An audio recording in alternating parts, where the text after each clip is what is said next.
Hari ini udah berapa kali ngomong capek? Tadi ngomong capek nggak? Kemarin ngomong capek. Kemarinnya lagi bilang capek. Besoknya kira-kira bilang capek lagi nggak? Capek. Capek deh. Kamu remaja ataupun kamu orang dewasa, pernah nggak sih kamu ngerasa capek yang berkepanjangan tanpa jeda?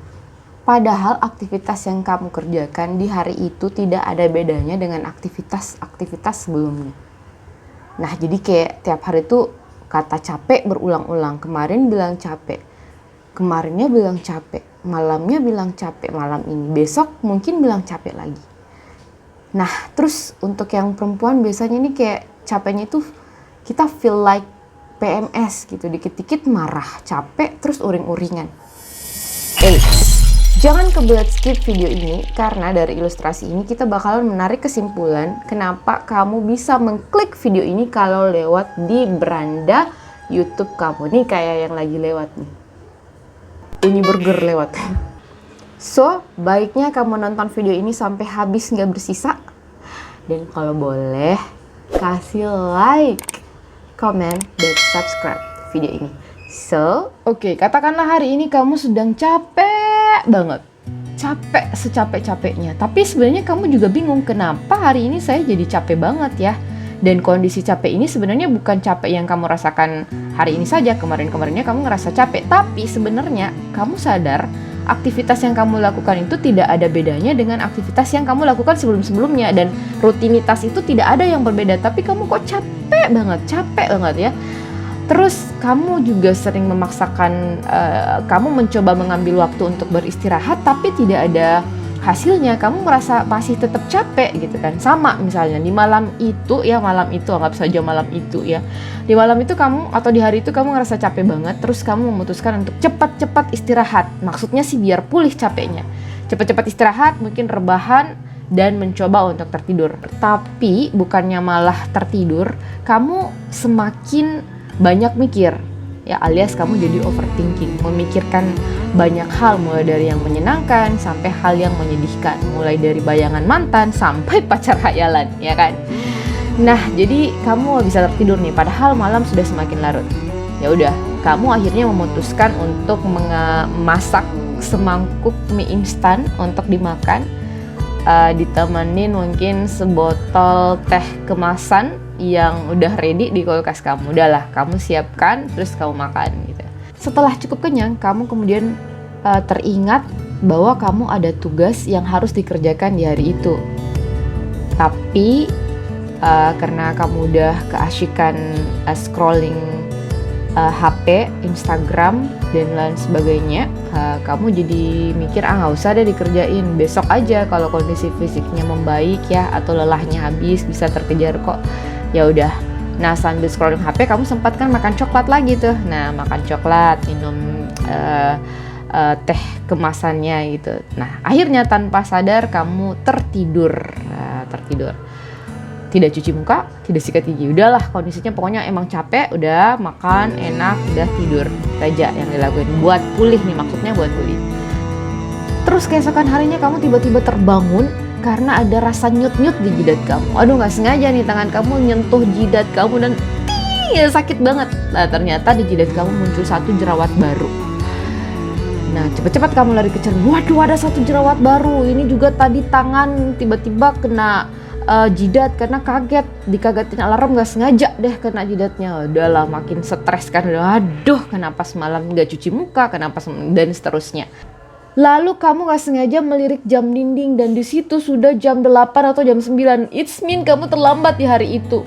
Wah, udahlah, kacau. Dan hari itu sudah dimulai dengan kekacauannya. Jadi malamnya tidurnya telat, kurang istirahat, itu muncul jerawat baru, tiba-tiba harus terlambat. Udah, lupakan sarapan, segera mandi karena biar bagaimanapun kamu mungkin harus ke sekolah, ke kantor atau ke kampus kamu untuk sebuah schedule yang penting di hari itu. Misalnya kamu mau presentasi di hari itu, ya sudah, kamu segera bersiap ke tempat tujuan kamu.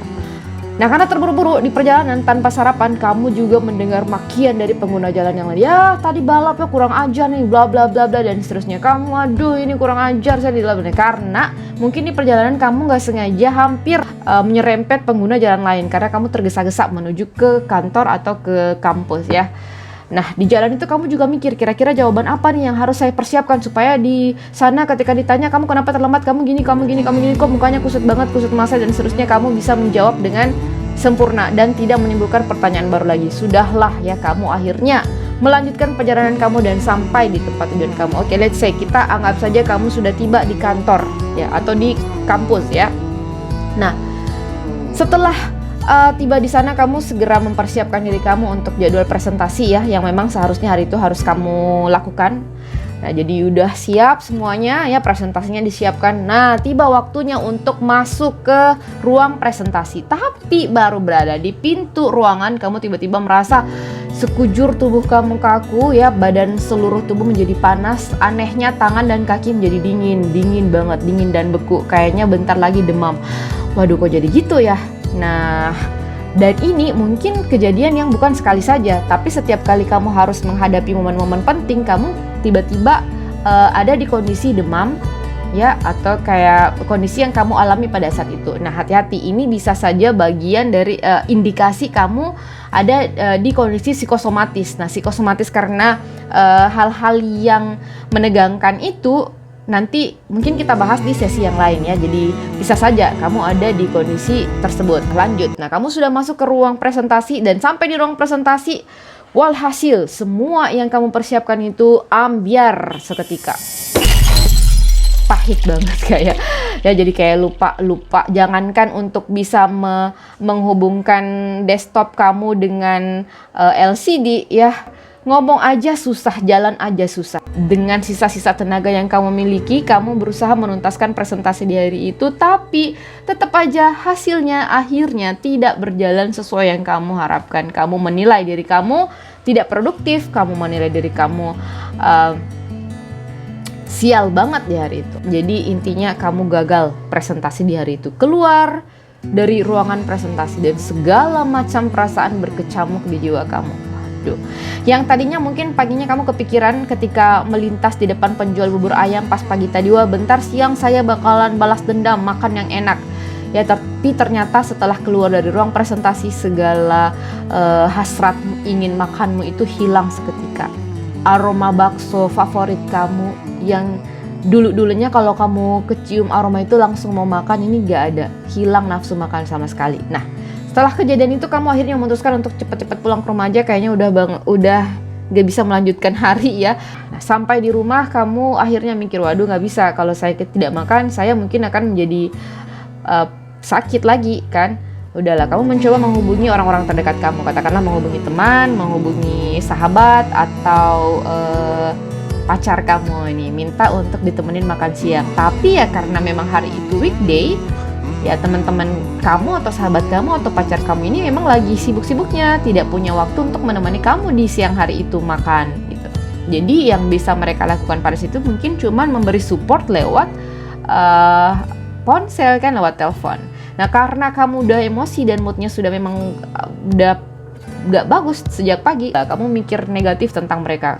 Mungkin kamu bicara kasar, ngomong kasar, dasar kamu emang gak perhatian, kamu bla bla bla dan seterusnya. Nah, ini buat si teman atau sahabat kamu atau pacar kamu itu tersinggung. Jadi terjadilah konflik antara kamu dan si orang dekat kamu ini. Kamu akhirnya stres ya, menangisi hari kamu yang gagal, ditambah lagi masalah baru yang kamu hadapi dan kamu menangis. Kamu menangis, jadinya histeris. Setelah itu kamu akhirnya menjadi uring-uringan. Kamu mungkin mengutuki diri kamu sendiri. Dasar kamu bodoh, dasar kamu bego, dasar kamu ini. Ya, ini badan aja nih lelah. Dan kamu menganggap bahwa semua itu sumbernya adalah dari kamu, dari kondisi fisik kamu. Gitu. Kamu berpikir, saya sakit kali ya. Ini karena saya sakit nih, ini pasti saya lemah nih. Jadi mungkin berpikir, saya harus ke dokter ini secepatnya. Saya sakit nih, saya sakit, fisik saya sakit, mungkin tekanan darah saya kurang. Kamu mungkin akhirnya berfokus bahwa kamu sakit fisik, tapi sebenarnya sakit itu selain sakit fisik ada juga yang namanya sakit mental. Memang betul, salah satu pemicu sakit mental itu bisa berawal dari sakit fisik. Jadi karena fisiknya yang sakit, imbasnya ke mental. Tapi mungkin kamu tidak sadar atau tidak semua orang sadar bahwa mental yang sakit pun itu berpengaruh terhadap kondisi fisik. Jadi karena dia stres, maka fisik pun ikut. Misalnya akhirnya kena hipertensi. Ya udahlah, karena kamu stres pada hari itu, kamu berpikir besok saya mau ke dokter, saya minum suplemen hari ini biar sehat dulu, lalu saya mau istirahat. Dan berulanglah hari yang kamu lewati di hari itu seperti hari kemarin. Kamu merasa capek, kamu butuh istirahat, kamu akhirnya tidur kemalaman, kamu gak bisa tidur, kamu malam hari makannya tidak sehat, terlambat lagi, uring-uringan lagi, punya masalah baru lagi, tidak produktif lagi, dan seterusnya. Itu yang kamu alami, dan akhirnya benar-benar sampai di kondisi setelah itu berulang-ulang kamu kan berteriak, capek banget. Lama-lama kalau gini terus saya bisa jadi gila. Lama-lama kalau begini saya bisa depresi, gila, capek gitu. Dan mungkin sekilas kamu menganggap itu hanya sekedar ungkapan kekesalan kamu, tapi sebenarnya otak kamu ya secara gak langsung memerintahkan kamu, memerintahkan mulut kamu, memerintahkan rongga suara kamu untuk menyampaikan informasi ke kamu bahwa betul kamu stres. Jadi erangan kamu tadi itu, saya capek, saya stres, itu bukan sekedar erangan belaka, tapi memang informasi yang otak kamu berusaha sampaikan ke kamu bahwa saat itu kamu sedang terindikasi stres.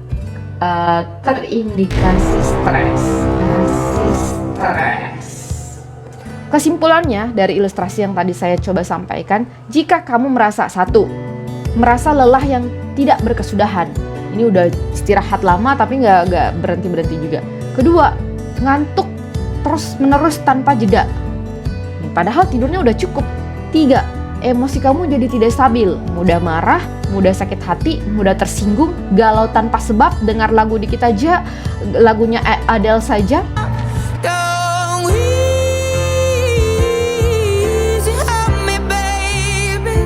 Pengen nangis gitu, seolah yang disampaikan setiap lagu itu benar terjadi sama diri kamu, padahal enggak ya. Nah, yang keempat, kamu makan terus tapi nggak kenyang-kenyang gitu, atau malah tidak punya selera makan sama sekali. Tuh. 5, kualitas dan kuantitas pekerjaan kamu berkurang. Itu kamu merasa tidak produktif dan sulit untuk fokus. Keenam, kamu mulai membenci dengan orang-orang yang tampak hidupnya bahagia. Jadi akhirnya kamu menarik diri nih dari interaksi sosial. Padahal pada saat itu sebenarnya yang kamu butuhkan adalah dukungan sosial.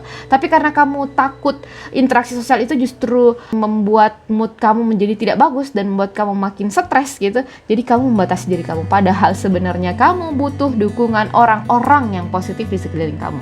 7, kamu sering merasa kosong padahal aktivitasmu padahal hari itu kamu sudah menumpuk banyak pekerjaan, kamu sudah menyelesaikan beberapa list pekerjaan, bahkan kamu sudah keluar dari list pekerjaan yang seharusnya kamu kerjakan di hari itu, tapi kamu tetap merasa kosong gitu. Wah, nah yang ke-8, kamu merasa sepi meskipun seharian itu kamu sudah bertemu banyak orang. Ini gawat juga nih ya. Hari itu sudah ketemu banyak orang, hari itu udah cerita kesana kemari, bahkan mungkin sudah curhat kesana kemari, tapi masih tetap merasa sepi gitu. Ada satu yang ada kekosongan di jiwa kamu, kosong banget. Ketemu banyak orang dari pagi sampai menjelang tidur, tapi kamu merasa masih sepi gitu. Jadi kayak ibarat lagu, di dalam keramaian aku masih merasa sepi, sendiri memikirkan kamu. Kalau kamu mengalami 8 tanda-tanda tadi, berarti kemungkinan kamu diindikasikan mengalami stres. Dan hati-hati, karena stres yang menumpuk itu bisa menyebabkan kelelahan mental. Kelelahan mental itu kalau dibiarkan secara terus-menerus bisa menyebabkan depresi. Ya, jadi kelelahan mental itu sebenarnya akumulasi dari stres yang menumpuk. Lelah mental, lelah hayati gitu ya. Jadi memang capek. Jadi kamu tadi teriak capek. Yang sebenarnya capek itu bukan fisik kamu, tapi yang capek itu adalah mental kamu. Nah, capek mental ini bisa menyebabkan depresi ya. Depresi pada tingkat parah ini biasa disebut juga dengan depresi mayor. Dan depresi mayor ini sebenarnya cukup berbahaya karena dapat mengancam jiwa penderitanya. Ujungnya bisa saja bunuh diri kalau tidak ditangani dengan baik. Dan dikabarkan di salah satu Instagram yang membahas tentang psikologi, saya lupa akun Instagramnya apa, nanti saya cantumkan ya. Di situ dikabarkan bahwa hingga hari ini kasus depresi mayor ini sampai ke angka 2 juta kasus per tahunnya di Indonesia. Wah, angkanya cukup besar bukan? So, Sobat Art, mengatasi stres dan depresi tentunya dengan mengenali gejalanya dulu. Tadi udah dijabarkan gejala-gejalanya, ciri-ciri stres itu seperti apa ya. Yang kedua itu mencari tahu penyebabnya. Nah, kalau penyebab stres dan depresi sendiri pada remaja itu sebenarnya bisa banget kita dapat informasinya dari berbagai sumber. Video saya sebelumnya ada tuh tentang remaja dan perkembangannya. Jadi mengapa remaja itu bisa stres dan seterusnya. Jadi remaja dan perkembangannya bisa kamu cek di sana.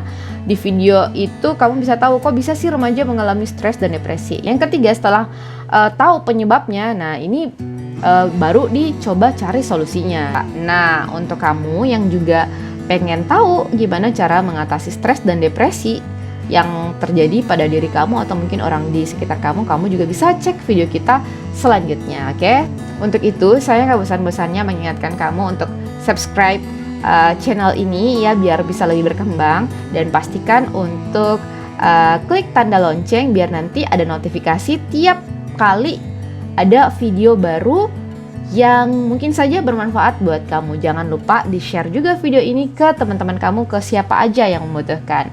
Sobat Art, sudah dulu ya untuk hari ini. Semoga video ini bermanfaat. Jadi tadi ada 3 ya. Pertama, kenali dulu ciri-ciri stresnya, kenali penyebabnya, dan yang ketiga, cari solusinya. Ya, semoga ini bermanfaat. Terima kasih. Sehat selalu, salam budaya. Assalamualaikum warahmatullahi wabarakatuh. Bye.